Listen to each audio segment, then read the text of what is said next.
और मैंने 1 अरब में 1 मिलने वाली एसएसएस स्तर की असीमित निष्कर्षण एंडलेस एक्सट्रैक्शन क्षमता प्राप्त की है। ये क्षमता जीवित चीजों और उपकरणों को भी निष्कर्षित कर सकती है।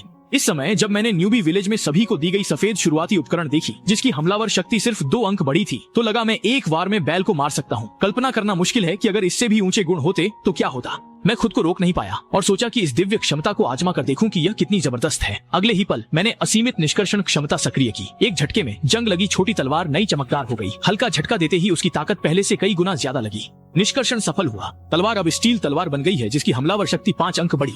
दिलचस्प है, एक बार निष्कर्षण से ही 0 स्तर की वस्तु उन्नत होकर 1 स्तर की बन गई। इसके बाद मैंने निष्कर्षण क्षमता का इस्तेमाल किया ताकि इस कौशल की सीमा परख सकूं। अगले ही पल सिस्टम ने बताया कि वस्तु की गुणवत्ता बहुत कम है और वह सीमा तक पहुंच गई है। इसमें कुछ सीमाएं हैं। मेरा अमीर बनने का सपना टूट गया। फिर भी कम से कम शुरुआत में ही मैं बाकी सभी से आगे हूँ।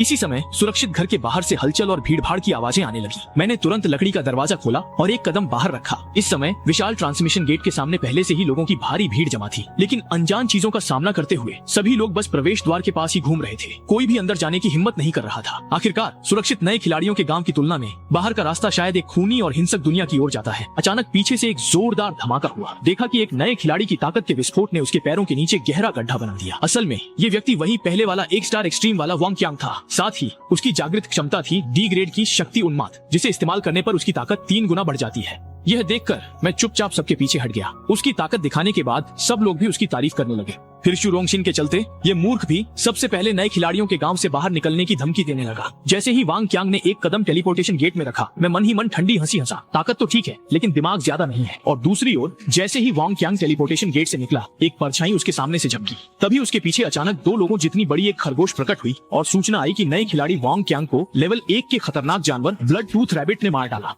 कुछ ही मिनटों में जो पहले नए खिलाड़ियों के गांव के टॉप 10 में थे, वे भी मारे गए। इसमें कोई शक नहीं कि यह खबर बाकी कमजोर लोगों के लिए लगातार झटका थी। सिस्टम ने बताया कि लेवल 1 के खतरनाक जानवर की ताकत 3 सितारे, लेवल 2 की 4 और लेवल 3 की 5 सितारे होती है और आगे भी ऐसे ही बढ़ती है। साथ ही घोषणा हुई कि अगर सभी लोग नए खिलाड़ियों के गाँव में छिपे रहे तो सुरक्षा अवधि के बाद सुरक्षा कवच हट जाएगा। किसी ने नहीं सोचा था कि डी ग्रेड प्रतिभा वाला वांग क्यांग गाँव से बाहर निकलते ही लेवल 1 के खतरनाक जानवर से मारा जाएगा। इस दुनिया में जीवित रहना कितना मुश्किल है, इसकी कल्पना भी नहीं की जा सकती। लेकिन सिस्टम ने इतनी सूचनाएं दी है तो यह सिर्फ असंभव मिशन के लिए नहीं हो सकता। जब मैं सोच रहा था कि इसका हल कैसे निकले, तब तक बाकी लोग पहले की घटनाओं से सबक लेकर टीम बनाना शुरू कर चुके थे।